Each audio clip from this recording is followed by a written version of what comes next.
ये स्टोरी है सर्जन की, जो दुनिया का सबसे ताकतवर इंसान बन जाता है सिर्फ फार्मिंग करते हुए उसके क्यूट मास्टर पेट्स के साथ, जो अपने आप को इवॉल्व करते हैं। जैसे कि ये पोइजन बी जो अपने आप को इवॉल्व करती है क्वीन बी की तरह, लेकिन ये पहले से ही ऐसा नहीं था और ये कहानी शुरू होती।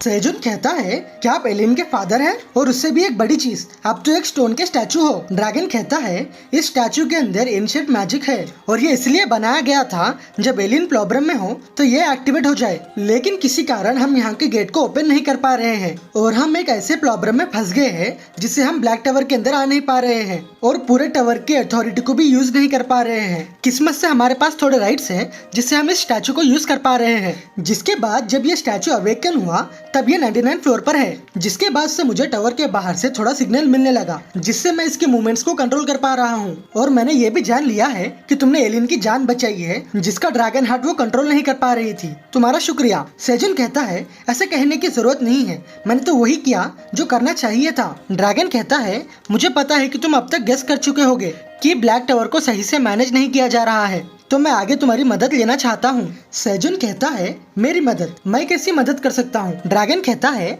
मैं चाहता हूँ कि तुम एलिन की जगह टावर के मैनेजमेंट को संभालो। सेजुन कहता है सॉरी, क्या मैं ब्लैक टावर को मैनेज करूं? लेकिन मैं तो एक आम सा टावर फार्मर हूं जिसके पास कोई भी स्पेशल एबिलिटी नहीं है, जिसके साथ ये भी है कि मैं 99 फ्लोर को छोड़कर नहीं जा सकता और सबसे बड़ी चीज मैं उन आने वाले करप्टेड इंस को भी नहीं रोक सकता। ब्लैक रैबिट कहता है अंकल करप्टेड इंस हमारे पास आ रहे हैं। नहीं, तुम्हारे पास तो अच्छे खासे पावर्स है जिससे तुम इस सिचुएशन को अच्छे से हैंडल कर सकते हो, लेकिन हम तुम्हें इस इम्पॉसिबल चीज से बचा लेंगे, तो तुम चिंता मत करो। सेजुन कहता है क्या हम? तभी उस ड्रैगन के स्टैचू में से एलिन के फादर चले जाते हैं और एलिन के ग्रैंडफादर आ जाते हैं। तभी कैसर फ्रिटानी चिल्लाकर कहता है पार्क सेजुन, मैं कैसर फ्रिटानी हूँ, एलिन का ग्रैंडफादर, और मैं अपनी ग्रैंड डॉटर को नहीं देख सकता हूँ सिर्फ तुम्हारी वजह से।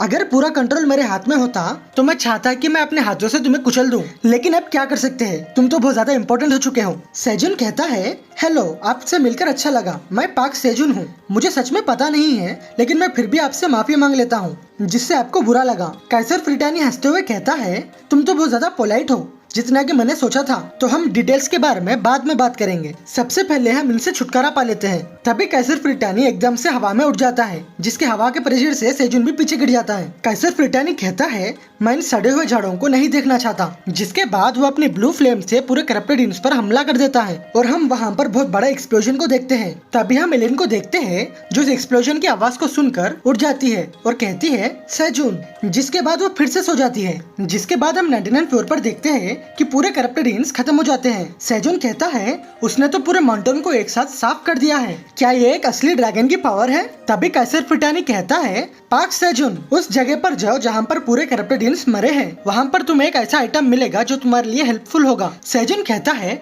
एक हेल्पफुल आइटम, वो भी मेरे लिए? जिसके बाद क्विंग और पार्क सेजुन उस एक्सप्लोजन की जगह जाते हैं। बाकी के रैबिट्स कहते हैं हम यहाँ पर ही वेट करेंगे। सेजुन कहता है लगता है एक्सप्लोजन की हीट नहीं गई है। तभी क्विंग कहता है डैड, वहाँ पर कोई चीज चमक रही है। सेजुन कहता है तो ये है वो आइटम जिसके बारे में कैसर जी कह रहे थे। सिस्टम कहता है तुम्हारे पास करप्टेड इंक की एनहांस सीड है जिसके अंदर ब्लू मून की एनर्जी है और जिसको खाने से तुम्हारे स्टैट्स 10 पॉइंट्स परमानेंटली बढ़ जाएंगे। सेजुन कहता है क्या ये करप्टेड इंक का एनहांस सीड है? कैसर फ्रिटानी कहता है उसे खा लो पार्क सेजुन, तब तुम्हारी वीक बॉडी थोड़ी स्ट्रॉन्ग हो जाएगी। अगर तुम इस सीड को ऐसे ही छोड़ देते हो तो फिर से एक बड़ा सा करप्टेड इंक मॉन्स्टर बन जाएगा। वो सब होने से पहले इसे खा लो और इससे छुटकारा पा लो। सेजुन कहता है ये मुझे सही नहीं लग रहा है कि मैं करप्टेड इंक के सीड को खा लूं, क्या मैं इसे बाद में कुक कर खा लूं? कैसर फ्रिटानी कहता है कुकिंग, तो तुम मुझसे ये कह रहे हो कि तुम कुक कर सकते हो? सेजुन कहता है हाँ बिल्कुल। कैसर फ्रिटानी कहता है क्या तुम्हारे पास ऐसी कोई भी चीज है जिसको तुम कुकिंग कह सकते हो? सेजुन कहता है अभी मेरे पास नहीं है, लेकिन मेरे पास थोड़े चेरी टमाटोस है जिसको मैं पहले खाने वाला था। कैसर फ्रिटानी कहता है क्या? मुझे एक दो और मुझे ये देखना है कि ये डेंजरस है भी या नहीं। सेजुन कहता है इसे ले लो, लेकिन तुम ये कैसे करोगे? कैसर फ्रिटानी कहता है इस स्टैचू के माउथ में एक मैजिक है जिससे हम किसी भी चीज को ट्रांसपोर्ट कर सकते हैं। अगर ये स्टैचू किसी भी चीज को खाता है तो ये मेरे पास ट्रांसपोर्ट हो जाएगा। जिसके बाद हम देखते हैं कि सिस्टम कहता है आइटम्स ट्रांसपोर्ट हो गए हैं। कैसर फ्रिटानी कहता है तो ये यहाँ पर आ गए हैं और यही वो आइटम है जिसने मेरे एलिन के ड्रैगन हार्ट को रेस किया था। जिसके बाद हम एंटोन फ्रिटानी को देखते हैं जो किसी चीज पर रिसर्च कर रहा होता है, जिसको देखकर हमें पता चलता है कि वो पार्क सेजुन की पूरी इन्फॉर्मेशन को निकाल रहा है। एंटोन सोचता है ये तो रेड लोकस्ट है। ऐसा लगता है कि मॉन्स्टर्स और ह्यूमंस दोनों मिलकर रेड लोकस्ट को खा रहे हैं। लेकिन रेड लोकस्ट को हमला कर कितना समय हुआ है, लेकिन उनके पूरे बॉडीज को 99 फ्लोर पर ट्रांसपोर्ट करने के लिए इतना समय मिला है, तो रेड लोकस्ट का अटैक हुए ज्यादा समय नहीं हुआ है। लेकिन ये बहुत ज्यादा सरप्राइजिंग है कि उसने रेड लोकस्ट को पकाकर खाने के बारे में सोचा है, क्योंकि वो क्रीचर्स अपने ही दोस्तों की बॉडीज को खाकर बहुत ज्यादा मल्टीप्लाई हो जाते हैं। लेकिन इससे हमारा कोई भी लेना देना नहीं है। फिर भी इस मेथड की वजह से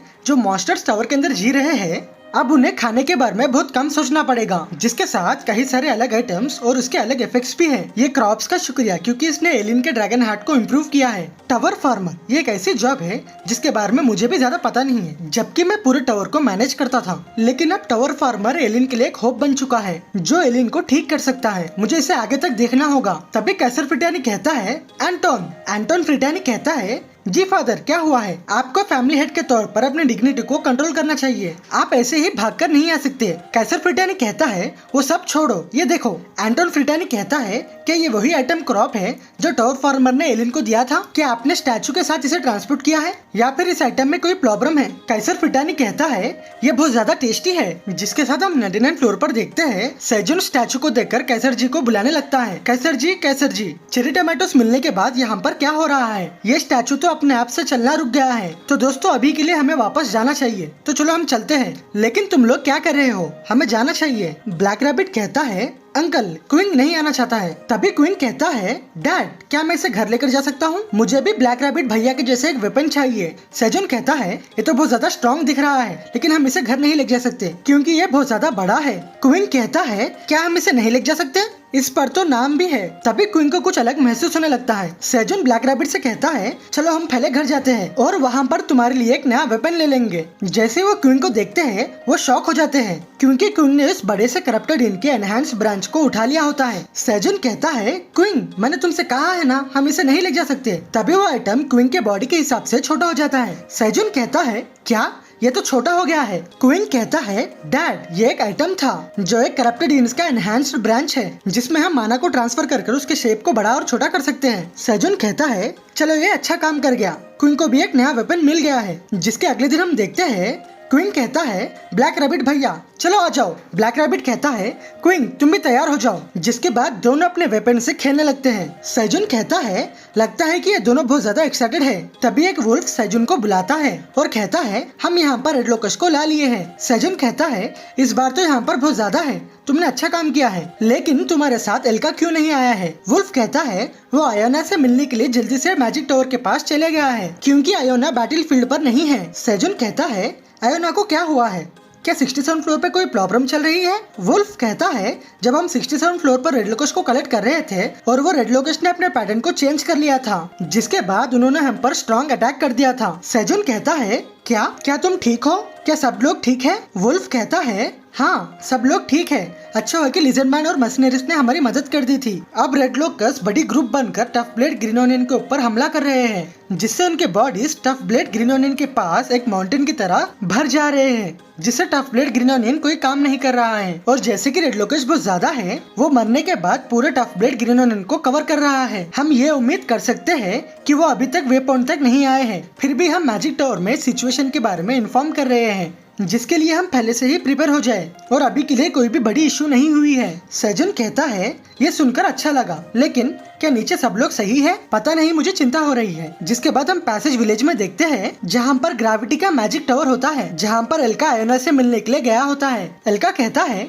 क्या आयोना भी ऑफिस में नहीं है? रिसेप्शनिस्ट कहती है, अगर तुम यहाँ पर एक मैसेज को छोड़ते हो तो मैं मैजिक टावर के मास्टर को आने के बाद बता दूंगी। एल्का कहता है, वो कब आने वाली है? क्योंकि ये 67 फ्लोर पर जो चल रहा है उसके बारे में है। रिसेप्शनिस्ट कहती है, मुझे कोई भी आइडिया नहीं है कि वो कब वापस आएगी। तुम्हें तो पता है कि वो कभी भी बिजी रहती है। एल्का कहता है, क्या उसने कहा है कि वो कहाँ पर जा रही है? रिसेप्शनिस्ट कहती है, मुझे लगता है कि उसने कहा था कि वो ग्रानर विलेज को जाएगी। एल्का कहता है, क्या ग्रानर विलेज?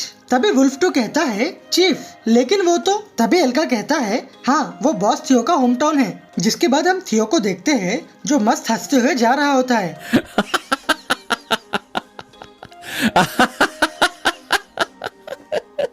और वो कहता है, इंटर्न्स, तुम लोग क्या कर रहे हो? क्या तुम मुझे फॉलो नहीं कर रहे हो? इंटर्न्स कहते हैं हाँ हम आ रहे हैं। ओरेन कहता है थियोनिम हमारे लिए रुकिए। तभी ओरेन भागते हुए अयोना के साथ गिर जाता है और चिल्लाते हुए कहता है तुम ऐसे कैसे किसी के आगे ठहर सकती हो और उन्हें गिरा सकती हो।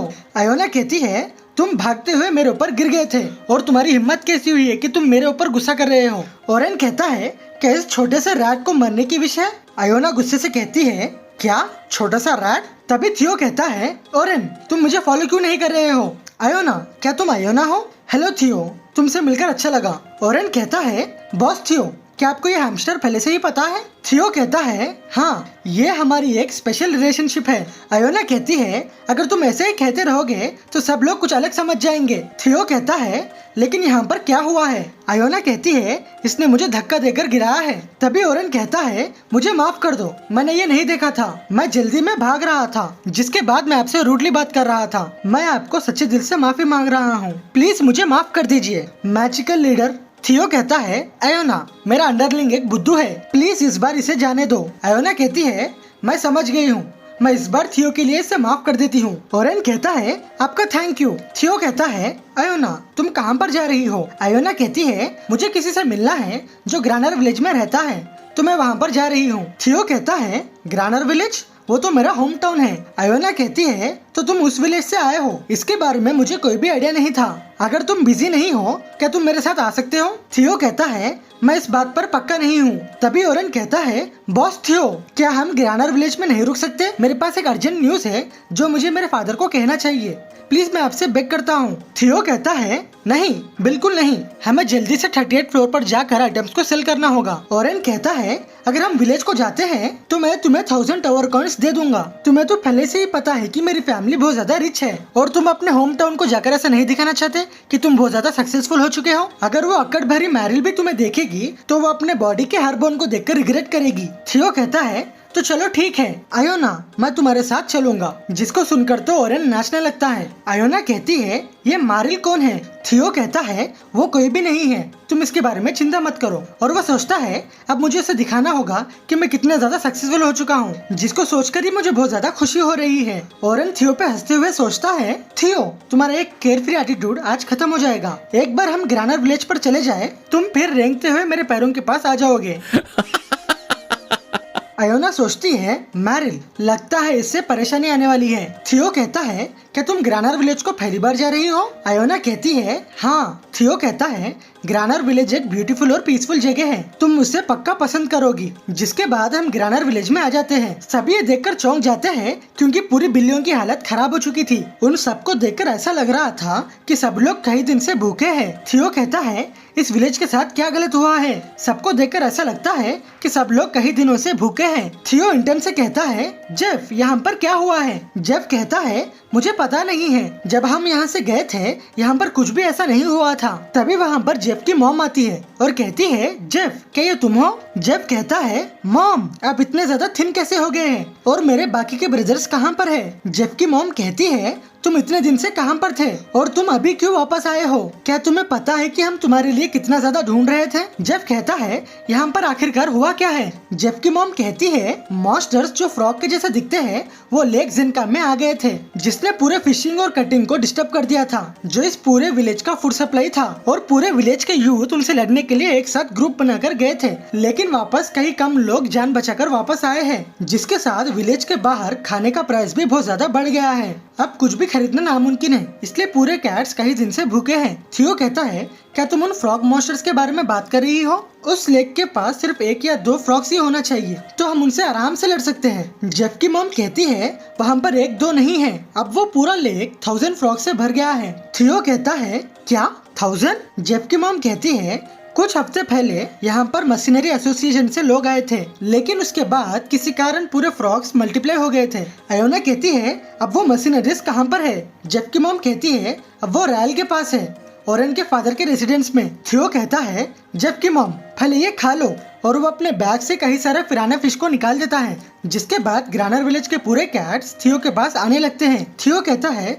इसे सबके साथ बांट दो और उन्हें अपनी फैमिली की केयर करने दो। तुम लोग चिंता मत करो इंटर्न्स ये इंटर्न्स के बेनिफिट्स हैं लेकिन अगर तुम कॉन्ट्रैक्ट पीरियड होने से पहले ही भाग जाते हो तो मैं इसका दुगना कॉन्ट्रैक्ट बना दूंगा। इंटर्न्स कहते हैं बॉस थियो आपका बहुत बहुत शुक्रिया। थियो कहता है ओरेन चलो हम तुम्हारे घर जाते हैं। जैसे ही वो पीछे पलट के देखता है, वहाँ से ओरेन कब का भाग गया होता है। आयोना कहती है वो भाग गया है। थियो कहता है क्या वो बदमाश भाग गया है? आयोना कहती है हम जाकर उसे ढूंढते हैं। जिसके साथ हम ओरेन को देखते हैं जो भागते हुए कहता है क्या तुम ये सोच रहे थे कि मैं तुम्हारे नीचे काम करूंगा? कॉन्ट्रैक्ट, अगर मैं जल्दी से घर जा सकता हूँ तो मैं इसका कोई भी हल निकाल लूंगा। लेकिन तभी एल्का ओरेन के ऊपर हमला कर देता है, जिससे ओरेन वहाँ पर गिर जाता है। एल्का कहता है तुम बॉस थियो के पास क्यों नहीं हो? क्या तुम यहाँ से भाग गए थे?